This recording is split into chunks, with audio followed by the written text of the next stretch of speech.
thought I would share a little bit of, I keep a notebook by my bed because a lot of times when the world is more silent, we can hear more information, inspiration, whatever you want to call it, whatever term you want to put on it. And a lot of times I will share them in just a single story, and sometimes I don't. So,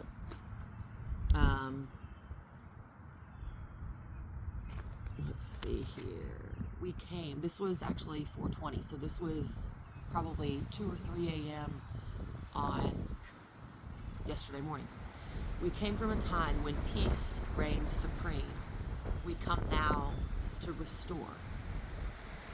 This is the inner cosmos of who we know we are at the core. This is why everything right now in the external world, and if you're really good about closing that down and staying here and staying present, then none of that bothers you. But if you haven't began to practice and you're tuning into kind of chaos and fear mongering and worrying and doubt, and then that will get the best of you. And a lot of times you're kind of left in this headspace of the rat race, if you will, and you're just constantly thinking you got to do more. It's never enough. There's not enough time, all of that. And so the inner peace, the intergalactic, sovereign, supreme presence of the divine, of God. Then we have, this one also came through the same night, multi-dimensional inner compass. So if you think about a compass and you want to go guide to your true north, so wherever you are on your path, your soul knows your true north. That's it in a nutshell. And so if you listen to your soul's guidance, and that's why I try to stay very open in these talks, but I realized getting more specific and giving more examples will probably help you go, oh yeah, I get what she's saying there. But your inner compass, the still small voice that's been nudging you to do whatever it is, the nudge, the whisper has been, that's your inner compass. And so once we begin to do that, it's the way I see it is if the compass then begins to spin. So we unlock, and I actually did a piece of artwork that sold at one of the retreats that I sponsored, and the inner compass unlocks. That one was called the golden compass. Everything else opens, and as this new space opens, you kind of begin to wander. And I say wander as if, wow, what a beautiful space of love and creativity. And then you kind of get to open all of those spaces. And so it's almost as if this inner compass is one after the other, if that makes sense, spinning. And the masculine spins in its correct form. The feminine spins in her correct form. The inner child dances along, freedom, flying, just having a good old time, because we remember there's nothing to worry about. We can remember that we can be perceived as the fool because we know that as the fool, we are going to learn.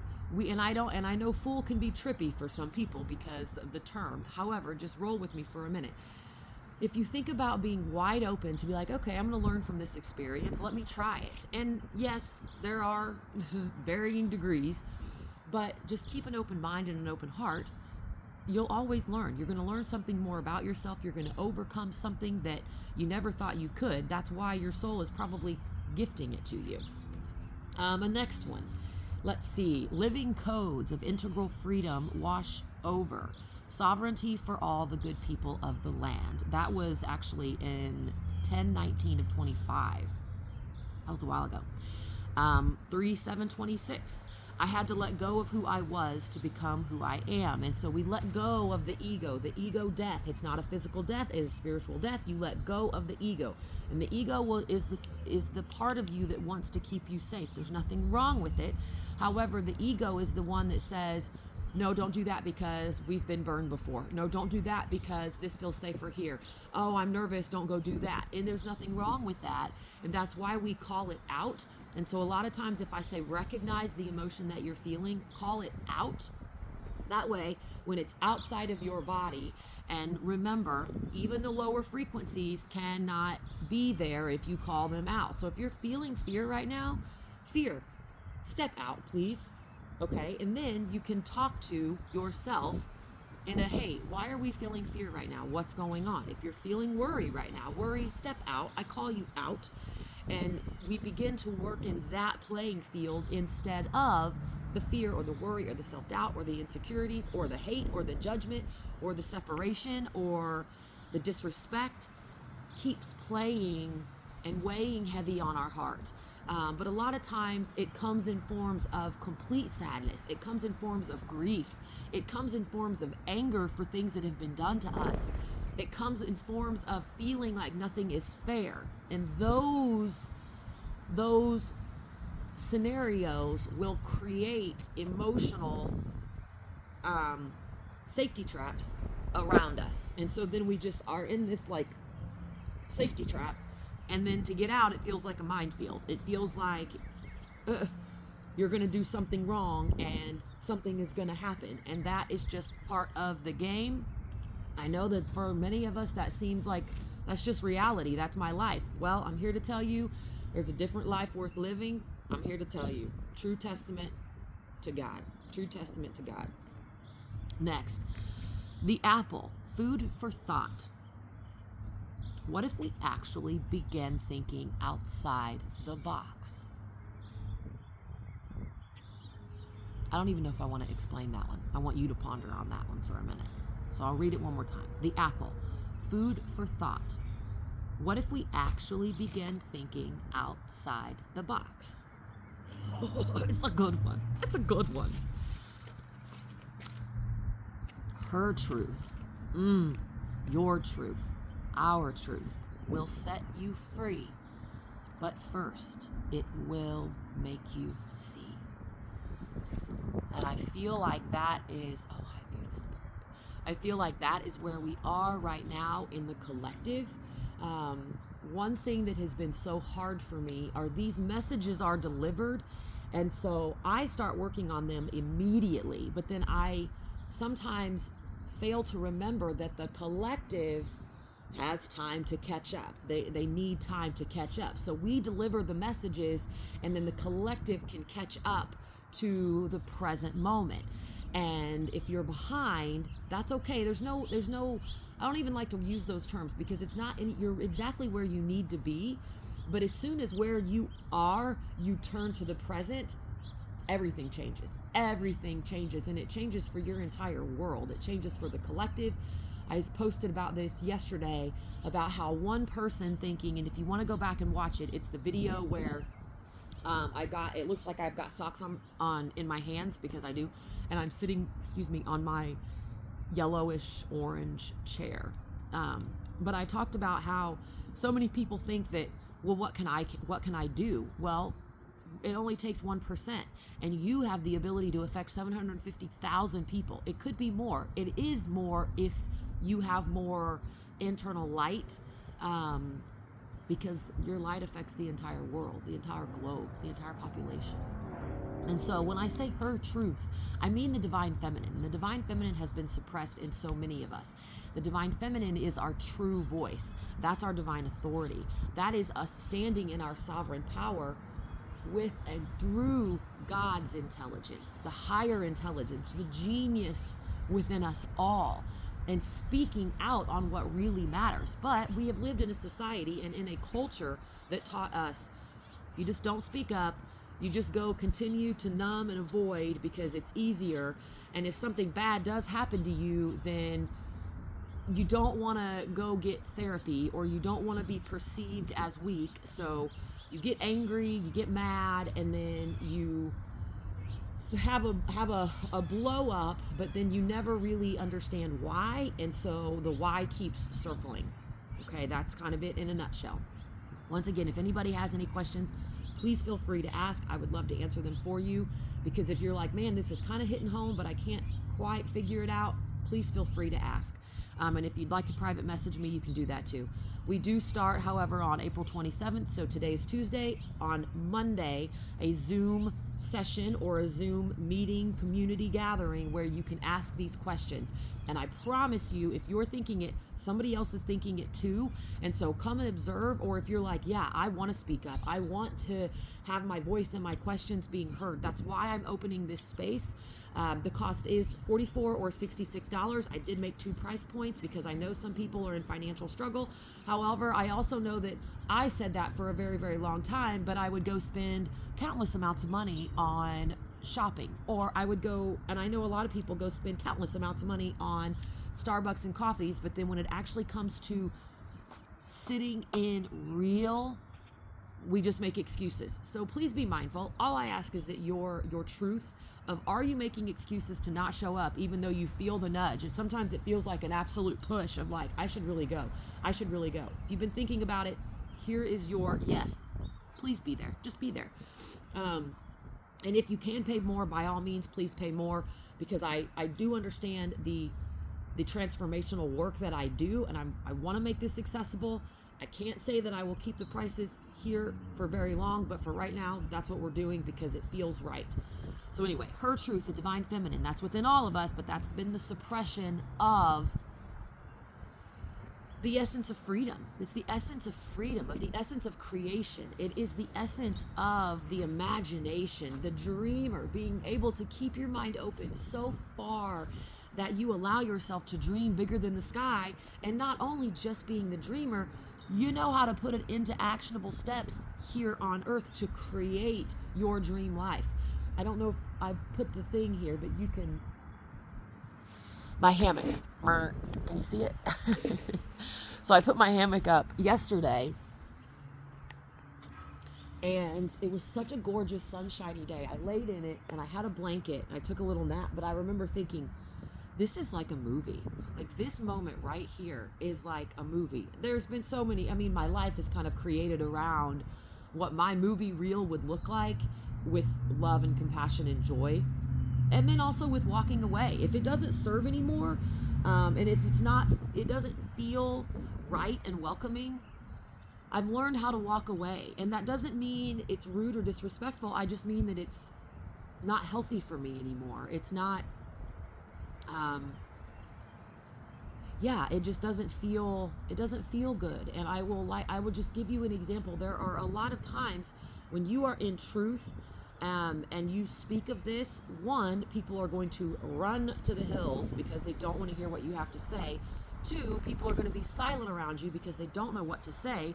Or three, people are going to flock to you because they want to know what you have to say. And so that's a very delicate line of not being upset by people running and not wanting to hang out with you. Two, remaining open to answer the questions to the people that are truly there for help. It was given to me one time, feed the hungry. I can tell if you're truly hungry for the wisdom that I have, and I can also tell if you're just there because you want me to make you feel better in a moment, but you're not going to do the work. And so that's the other delicate part of it, is learning that people want your knowledge, but they're never going to do anything about it, but you make them feel better. And having to kind of discern of, I'm going to help this person feel better, but then they're going to keep coming back to me because they think it's not me. I just remind you what love is. That's the beautiful part about being the vessel, is it's don't get attached to anyone. It's pure freedom, because things come, they go, they enter, they exit, they teach you lessons, and then they walk away, and you build new relationships, you build new communities, you open yourself up to new opportunities and new experiences. It's quite beautiful. Let's see. I did that one. Greetings. We are the Divine Council of Light, the Octurians, the Andromedans, the Syrians. And so the Divine Council of Light is the higher beings that we are. And a lot of times those names can get trippy for people. I get that. I used to be one of them. However, short story, I was in Mexico one time, and the guys were walking ahead of us, and I was walking by myself, and this star, like, literally felt like it was talking to me. And I kept like, hi, I see you, I hear you. I kept looking up and kept walking, and then it just kept getting my attention. It was the wildest, most beautiful thing. I was like, okay, hi, what can I do? And one of the guys had the star map, or the star constellation app, on his phone. So I pulled it up, and it was Andromeda. And it was like full body chills immediately. Well, the next night I wasn't feeling very well, and we stayed in, which never happens on a vacation, to stay in the room for the evening. And we watched Men in Black 3, and they referenced Andromeda again. Andromeda. I'm not sure the correct name, and I thought that is not coincidence. And so be aware of those signs and signals. If things are happening to you that some people may call a coincidence, open the mind to perceive, what if this is a synchronicity? What if this is a sign? What if this is a sign? And you just kind of follow the breadcrumbs, literally. Okay, next one.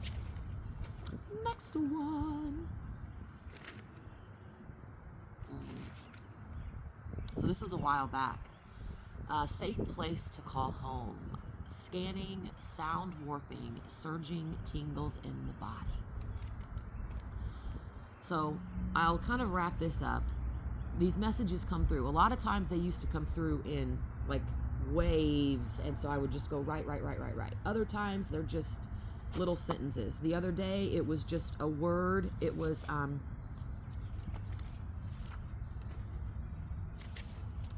the interdimensional, multidimensional internal compass. And so I write it down because a lot of times they come through so vividly that you think, I'm going to remember this. I'm going to remember it. Even with dreams. If you can keep a dream journal also, if you wake up right after a dream, write it down. I know a lot of people think if you write it down, it's going to come true. But if you need to like circle it and put a protective bubble around it just to make that feel like, okay, we're safe. But you're getting it out, so then you open more space to receive more. And also, you won't forget it, because a lot of times, if you could remember a dream that you've had in this last week, what emotion did you feel in the dream? Pay attention to the emotions. A lot of times, your dreams are going to show you a past experience or something that's similar to a past experience. For me personally, I've been the outsider just watching. I have to just watch the dream. Sometimes I'm involved in the dream, but I realize that I now have control and that I can change the outcome of the dream. And then others, it's showing me in the dream what emotion that I'm feeling back in a space. And so for that, I would say be aware, because it's tied to an emotional situation or experience from your past. And if you can remember the emotion, then you're trying to clear the emotion, okay? So what a dream that used to cause me sadness, let's just say my grandparents passing, my aunt passing, now they're in my dreams and we're just all hanging out. We're talking. I mean, I've even had talks with them where I'm like, I know that you're past, but you're here with me. You are here with me. Even my Sassy, my sweet cat that passed last year. I've also had dreams where I carried a lot of pain about abandonment, and it would show me, I didn't understand, but it would show me one of them I was trying to shoot basketball with a medicine ball, and I kept thinking, why is this ball so heavy? So that is kind of a sign of you're making something, the weight of it is too heavy for you, let it go. Or kind of the abandonment wound would be where you feel not good enough, so you keep attaching to something that's not healthy, something that's not good for you, but you want to fill that void, and so you attach to something that makes you feel good in the present moment, but in the longevity of it, it doesn't. And so that is where it's so many beautiful so many beautiful messages. But pay attention to the dreams, because you'll notice that the dream, the emotion, is just trying to guide and say, hey, this is the emotion we're working with. Call the emotion out, like we talked about early in the video. Say, okay, what emotion am I working with? What do I need to learn through this? Is this emotion tied to anything in the past? I would pause this and write these questions down and just answer them for yourself. Is this emotion tied to anything from my past? And what emotion would I like to feel in its place? So then, with the dream situation or a past experience that used to make you feel sad, you can look back and say, okay, what can we feel now that we have honored the past painful emotion? Well, I would like to look back and feel peace. I would like to look back and feel comfort. I would like to look back and feel joy. I would like to look back and feel whole and complete. I would like to look back at my inner child, which I did last week, and I found a little picture of myself and said, baby girl, you know you are going to change the world. And I know that now. I know that in this form. Not just my childhood self knew it, but I know it in this form now. That's why I'm been speaking up and I'm like ready to teach. So try to answer those questions for yourself. That is also where making excuses, if you say you do not have time, yes, you have time, because you could write these down. You don't even have to write them down. Just pause them and then replay them. Pause, rewind, replay, and answer it. It's that simple. Make time for what matters. Make time for you. We all matter, and when we do, we unlock to beauty, to freedom, and to love. You don't have to hold on to the pain anymore. You don't have to hold on to the past anymore. It's done, it's done, it's done. Open the new book, clear white pages, and write something new. I promise it works. Write it with love, write it with compassion. April 27th, we start, so if you'd like to take the dive, you can comment I am in, or go to my website, withinbyjen.com, the contacts page, fill that out, or I will leave the links below for my Zoom and PayPal. Once you pay, I will send you the information. Even easier, $44, $66, pay what you can, but I do ask in all honesty, and I look forward to seeing each and every one of you there. I'm Jennifer Renee. This is Within by Jen. Wild at heart. Woo, stay wild. And I will see you guys in the next video. It's within each and every one of us. It always has been.